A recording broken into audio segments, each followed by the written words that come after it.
संजय राऊतांनी 58 कोटीच्या प्रकरणांची माहिती देशाच्या प्रमुख लोकांना दिली. कारवाई झालीच नाही, पण राऊत जेलमध्ये गेले असं म्हटलं शरद पवारांनी. राऊतांची लेखणी काही लोकांना पचत नव्हती, काही लोक संधीची वाट पाहत होते. अशा लोकांना पत्राचाळ प्रकरणानं संधी मिळाली असं शरद पवारांनी म्हटलंय. नरकातला स्वर्ग या राऊतांच्या पुस्तक प्रकाशन सोहळ्यामध्ये शरद पवार बोलत होते.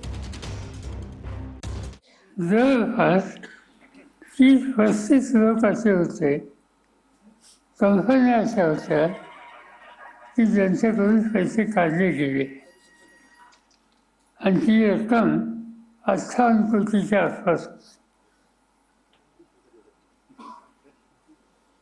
आणि ही माहिती संजय राऊतांच्याकडे आल्याच्या नंतर त्यांनी देशाच्या प्रमुख लोकांना लिखित स्वरूपात दिली.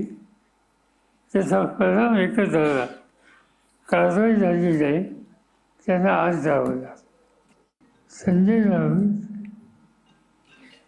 नेहमीच सामनामध्ये निर्धोक भूमिका मांडतात की त्यांची लेखणी काही लोकांना पचत नव्हती, ते अस्वस्थ होते, बहुतेक संधीची वाट पाहत होते आणि त्यांना संधी दिली. भ्रष्टाचार ही जी वस्ती आहे त्या प्रकरणात